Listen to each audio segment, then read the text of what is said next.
अस्सलाम वालेकुम, मैं हूं मैर तारिक और आप देख रहे हैं न्यूज़ अलर्ट। इस वक्त मीडिया में जनरल रिटायर्ड कमर जावेद बाजवा के इंटरव्यू का बोलबाला है और गुज़िश्ता दिनों भी सहाफ़ी शाहिद मतीला की जानिब से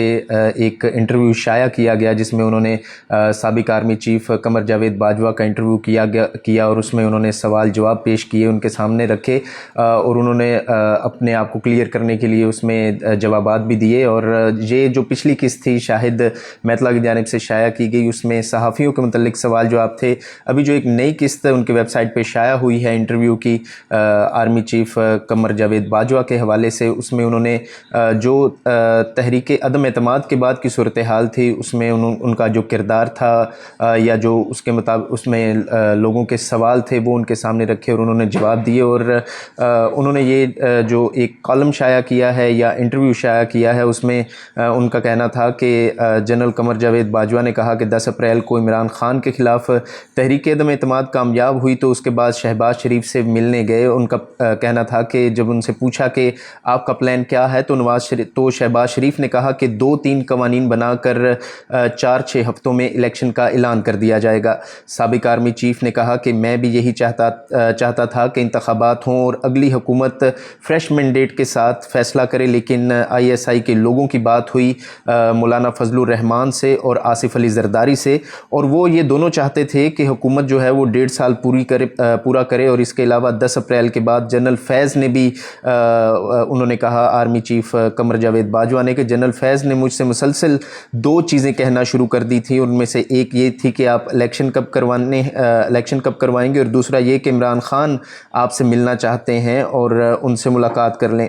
जनरल बाजवा ने कहा कि 9 मई को शहबाज शरीफ और मलिक अहमद ख़ान मेरे घर पर आए और कहा कि हम इलेक्शन करवाने का फ़ैसला करना चाहते हैं, और मलिक अहमद कहने लगे कि मैंने इलेक्शन कमीशन के साथ बात की है। इलेक्शन कमीशन मरदमशुमारी और हल्का बंदियाँ 5 अगस्त तक मुकम्मल कर लेगा। हुकूमत ने फ़ैसला किया है कि अगर हम बजट नहीं देते तो 5 सितंबर को इलेक्शन करवाए जाएंगे, और अगर बजट पेश करना है तो हम 5 अक्टूबर को इलेक्शन करवाने के लिए तैयार हैं। साबिक आर्मी चीफ़ ने यह भी कहा कि इलेक्शन की तारीख का फ़ैसला तो हो गया था और PTI को भी इस फ़ैसले से आगाह कर दिया गया था। PTI को कहा गया था कि आप लॉन्ग मार्च का ऐलान ना करें। इसके बाद शहबाज शरीफ लंदन चले गए। 19 मई को मलिक अहमद ख़ान मेरे घर पर दोबारा आए और उन्होंने बताया कि नवाज़ शरीफ ने फ़ैसला किया है कि हम इलेक्शन करवाएंगे और कल शहबाज शरीफ इस्तीफ़ा दे देंगे। शहबाज शरीफ ने इरफान सदीकी से अपनी एहततामी जो तकरीर होती है एक बतौर वज़ीर आज़म वो भी लिखवा ली थी। खैर, इसमें उन्होंने वो तमाम तर तफसीलात बताई और बाद में उनका यही कहना था कि इस तमाम तर जो तफसीलात थी कि हुकूमत जो है वो इस्तीफ़ा देने जा रही है और हुकूमत यानी कि PDM की हुकूमत नए इलेक्शन करवाने चाह रही है, और इस हवाले से इमरान खान को भी आगाह कर दिया गया था। और साबिक आर्मी चीफ़ ने कहा कि इमरान खान को जब इस तमाम तर सूरत हाल से आगाह किया गया तो फिर उन्होंने पेशावर का जिक्र किया कि पेशावर में जब तहरीक अदम एतमाद के बाद इमरान खान ने एक प्रेस कॉन्फ्रेंस रखी थी तो इमरान खान को मना किया गया था, और उन्होंने इस में ज़िक्र किया कि शाह महमूद कुरैशी के ज़रिए इमरान खान को ये पैगाम पहुंचाया गया था कि इमरान खान पेशावर की प्रेस कॉन्फ्रेंस ना करें, और प्रेस कॉन्फ्रेंस में क्योंकि उन्होंने लॉन्ग मार्च का ऐलान करना था तो हुकूमत और इस्टेब्लिशमेंट ये चाहती थी कि इमरान खान जो है वो लॉन्ग मार्च की तरफ ना जाए। और इमरान खान क्योंकि उस वक्त पेशावर में मौजूद थे और दोबारा जब शाह महमूद कुरैशी से बात हुई इस पर तो उन्होंने कहा कि इमरान खान बज़िद हैं और इमरान खान प्रेस कॉन्फ्रेंस करना चाहते हैं और प्रेस कॉन्फ्रेंस में लॉन्ग मार्च का ऐलान होगा। लेकिन इस पर जब बाद में उन्होंने ये भी कहा कि बाद में खैर इमरान खान ने लॉन्ग मार्च का ऐलान जो था वो मुलतवी कर दिया। इसके बाद साबिक आर्मी चीफ़ ने यह भी कहा कि इमरान खान ने जब बाद अज़ां जब लॉन्ग मार्च का ऐलान किया तो लीगी क़यादत शाम के बाद उनके पास आई और उन्होंने कहा कि हम इमरान खान का भरपूर मुकाबला करेंगे। और फिर अगले ही दिन शाह महमूद कुरैशी से बात हुई और उनका कहना था कि आप हुकूमत के साथ बैठ कर बात करें, लेकिन उन्होंने इमरान खान का हवाला देते हुए कहा कि इमरान खान फौरी तौर पर शहबाज शरीफ के साथ बात करने को तैयार नहीं है और वो हुकूमत के साथ बैठने को तैयार नहीं है। اس کے علاوہ جنرل باجوہ نے کہا کہ میں نے شاہ محمود قریشی کو کہا کہ اگر آپ کے پاس اکثریت نہیں ہے تو حکومت تحلیل ہو گئی ہے اور IMF کے ساتھ مذاکرات کون کرے گا۔ جنرل باجوہ نے بتایا کہ ان کے پاس ان تمام جو گفتگو ہے جو شاہ محمود قریشی کے ساتھ ہوئی اور اس کے علاوہ جو حکومتی عہدیداران کے ساتھ ہوئی اس کی آڈیو ریکارڈنگ بھی ان کے پاس موجود ہے ثبوت کے طور پر۔ انہوں نے کہا کہ لانگ مارچ تو ناکام ہو چکا ہے اور لانگ مارچ کے روز انہوں نے اپنا ہیلی کاپٹر بھیجا جس میں شاہ محمود قریشی اور اسد عمر کو لایا گیا اور ان کی ملاقات ہوئی اسپیکر قومی اسمبلی راجہ پرویز اشرف کے ساتھ، اور راجہ پرویز اشرف اور لیگی رہنما ایاز صادق نے جو تحریک انصاف کے رہنما تھے دونوں، ان کو یہی کہا کہ آپ اسمبلیوں میں آئیں اور بیٹھ کر بات کریں اور کوئی نہ کوئی حل نکال لیتے ہیں۔ جنرل باجوہ نے خود کو کلیئر کرتے ہوئے یہ بھی کہا کہ لانگ مارچ کو روکنے کے لیے سارے انتظام حکومت کی طرف سے کیے گئے تھے، اور اس میں خاص طور پر وزیر داخلہ رانا ثناء اللہ کا انہوں نے نام لیا کہ رانا ثناء اللہ نے سارے اقدامات کیے تھے لانگ مارچ کو روکنے کے لیے۔ ہم اس تمام معاملے میں نیوٹرل تھے۔ لانگ مارچ کو روکنے کے لیے جو حکومت کی جانب سے عمران خان کی جانب سے جو الزامات لگائے جا رہے تھے کہ اس میں فوج کا بھی کردار ہے، اس میں انہوں نے ان سوالوں کی نفی کی اور کہا کہ تمام تر اقدامات جو تھے وہ حکومت کی طرف سے کیے گئے اور رانا ثناء اللہ نے اس تمام کارروائی کو روکا تھا، اور ان کا یہ بھی کہنا تھا کہ رانا ثناء اللہ آخرکار لانگ مارچ کو روکنے میں کامیاب بھی ہو گئے تھے۔ انہوں نے کہا کہ ضمنی الیکشن میں بالکل کوئی مداخلت نہیں کی گئی فوج کی طرف سے، اور 2021 کے بعد کسی ایک الیکشن میں بھی معمولی گڑبڑ نہیں کی گئی۔ آج کل ویسے بھی ان کا کہنا تھا کہ آج کل ویسے بھی الیکشن کے دن گڑبڑ نہیں ہوتی، الیکشن سے پہلے مینجمنٹ ہوتی ہے۔ عمران خان مقبولیت سے الیکشن جیتے، نون لیگ کے ہارنے کی سب سے بڑی وجہ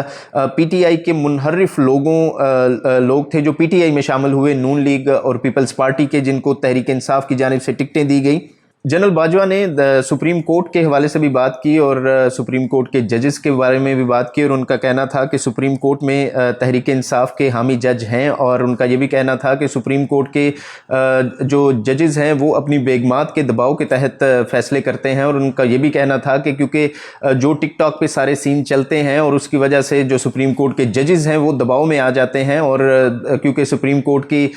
جو ججز کی بیگمات ہیں ان کا زیادہ تر کا جھکاؤ بیگمات کا اور فیملیز کا تحریک انصاف کی طرف ہے، اس لیے جو سپریم کورٹ کے اکثر فیصلے ہیں وہ عمران خان کے یا تحریک انصاف کے حق میں آتے ہیں۔ اس کے علاوہ اس انٹرویو میں جنرل باجوہ کے حوالے سے یہ بھی بتایا گیا کہ جنرل باجوہ سے جب سوال پوچھا گیا تحریک عدم اعتماد کے بعد کی صورتحال کے بارے میں، اس حوالے سے جنرل باجوہ نے کہا کہ جب حمزہ شہباز کو وزیر اعلیٰ پنجاب بنایا گیا تو اس پر انہوں نے شہباز شریف جو اس وقت وزیر اعظم تھے ان کو فون کیا اور سخت ناراضگی کا بھی اظہار کیا، اور انہوں نے کہا کہ آپ نے اپنے بیٹے کو وزیر اعلیٰ بنا دیا ہے کہ آپ کو پارٹی میں کوئی اور بندہ نہیں ملا۔ ان کا یہ کہنا تھا کہ میں نے شہباز شریف کی کافی کلاس لی، وہ سر جھکا کر سنتے رہے اور کچھ نہیں بولے۔ ان کا یہ کہنا تھا کہ شہباز شریف سے جتنی مرضی سخت بات کر لیں انہیں کوئی فرق نہیں پڑتا اور آگے سے کوئی جواب نہیں دیتے۔ مطلب یہ جو جنرل باجوہ بات کر رہے ہیں یہ تب شہباز شریف وزیر اعظم تھے، اور ان کا یہ کہنا تھا کہ تب انہوں نے وزیر اعظم کو فون کیا اور وزیر اعظم کی کلاس لی، لیکن وزیر اعظم نے آگے سے سر اٹھا کر ان سے بات نہیں کی۔ جنرل باجوہ نے یہ بھی کہا کہ حمزہ شہباز انتہائی نکما انسان ہے اور سلمان شہباز کافی تیز اور باصلاحیت ہے۔ سلمان شہباز جو کہ وزیر اعظم شہباز شریف کے دوسرے بیٹے ہیں، اور ان کا کہنا تھا کہ شہباز شریف کمزور ترین وزیر اعظم ہیں، ان سے حکومت نہیں چل رہی اور نہ ہی وزراء ان کی بات سنتے ہیں۔ ان کا یہ کہنا تھا کہ وزراء ان کو گھاس بھی نہیں ڈالتے، بڑے میاں آئیں گے تو حالات بہتر ہو جائیں گے۔ بڑے میاں یعنی کہ نواز شریف کے بارے میں ان کا کہنا تھا کہ شہباز شریف ایک کمزور وزیر اعظم ہے، نواز شریف ملک میں واپس آئیں گے تو حالات بہتر ہو جائیں گے۔ عمران خان سے ملاقات کے بارے میں سوال پہ ان کا کہنا تھا کہ کچھ عرصے کے بعد جنرل فیض تحریک عدم اعتماد کے بعد کچھ عرصے کے بعد جنرل فیض میرے پاس آئے اور انہوں نے مجھے کہا کہ عمران خان آپ سے ملنا چاہ رہے ہیں اور وہ آپ سے ملنے کی خواہش رکھتے ہیں اور بار بار مجھ سے آپ سے ملاقات کے لیے کہہ رہے ہیں۔ تو اس پر ان کا یہ کہنا تھا کہ میں نے جنرل فیض کو کہا کہ عمران خان کو میرے گھر لے آئیں، جس کے بعد جنرل فیض نے کہا کہ وہ آپ سے گھر پہ نہیں ملنا چاہ رہے، جس کے بعد انہوں نے کہا کہ آپ ایوان صدر میں ان کے ساتھ ملاقات کر لیں۔ जनरल बाजवा ने कहा कि जब मैं ऐवान सदर में इमरान खान से मुलाकात करने के लिए पहुंचा तो इमरान खान बहुत अच्छे तरीके से मुझे मिले और मैं हैरान भी था, क्योंकि इमरान खान मुझे जलसों में तनकीद का निशाना बना रहे थे और उनका ये भी कहना था कि मैं इमरान खान की मुनाफ़क़त देखकर बहुत हैरान हुआ कि इमरान खान मुझे जिस तरह से अवाम में तनकीद का निशाना बनाते हैं, और मुझे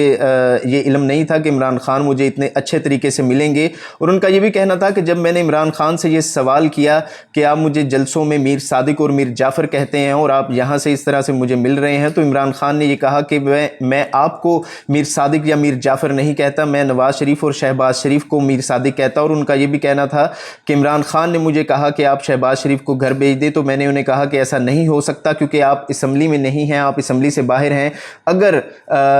शहबाज शरीफ को घर भेज भी दिया जाता है तो मुल्क की बागडोर कौन संभालेगा। जनरल बाजवा ने यह भी बताया कि इमरान खान से जब दूसरी मुलाकात हुई तो मैं बहुत गुस्से में था और उनके मुसलसल झूठ बोलने के लिए मैं काफ़ी गुस्से में था। और जब मैंने इमरान खान से मुलाकात की तो इमरान खान को कहा कि आप अपनी ज़ुबान पर कंट्रोल करें और अपने झूठों को लगाम दें, वरना मेरे पास भी कहने को बहुत कुछ है और आप झूठ बोलना बंद करें। इमरान खान ने कहा कि आप क्या करेंगे। उनका कहना था कि मैंने इमरान खान को जवाब में कहा कि क्या आप प्ले बॉय नहीं रहे, आपकी वीडियोस भी मौजूद हैं, अगर आप ज़ुबान बंद नहीं करेंगे तो फिर मुझसे गिला ना कीजिएगा। और इस तरह ये दूसरी मुलाकात तलखी पर ख़त्म हुई। ये तो सारा अहवाल था जो साबिक आर्मी चीफ जनरल बाजवा जो इस वक्त इंटरव्यूज़ दे रहे हैं। इससे कबल यानी कि शाहिद मैतला के इंटरव्यू से कबल उन्होंने जावेद चौधरी को भी इंटरव्यू दिया, जिसमें वो अपनी पोजीशन क्लियर करने की कोशिश कर रहे हैं। और अगर इससे पहले जो इंटरव्यू उन्होंने जावेद चौधरी को दिया था उसकी बात करें तो इसमें तमाम तर सूरत हाल को देखते हुए यही चीज़ सामने आती है कि जनरल बाजवा का ये कहना है, साबिक जनरल बाजवा का ये कहना है कि जो तमाम तर सूरत हाल उनकी मौजूदगी में, यानी कि उनके 6 साल जब वो पाकिस्तान के सिपह सलार रहे, पाकिस्तान की एक बड़ी मोतबर पोस्ट पर रहे, उस दौरान जो कुछ भी हुआ, अगर इन तमाम इंटरव्यूज़ का जायज़ा लिया जाए तो उनका यही कहना था कि वो जो भी हुआ उनकी मर्ज़ी के बगैर हुआ, या उनको पता नहीं था या वो आंख चुराने की कोशिश कर रहे हैं। खैर ये तो वक्त ही बताएगा और इस पर तहरीक इंसाफ या नून लीग की जानिब से अभी तक कोई मौक़िफ़ सामने नहीं आया। जो उन्होंने शहबाज शरीफ के ऊपर इल्ज़ामात आयद किए हैं आप कह सकते हैं, या इमरान खान के मुतल्लिक गुफ्तगू की है तमाम तर इंटरव्यू में, ये तो जब नून लीग या PTI की जानिब से इस पर मौक़िफ़ सामने आएगा तो फिर ही बातें क्लियर होंगी कि इन चीज़ों में कितनी सदाकत है, या वक्त ही बताएगा कि इन चीज़ों में कितनी सदाकत थी और कितना झूठ था। अब तक के लिए इतना ही। देखते रहिए न्यूज़ अलर्ट।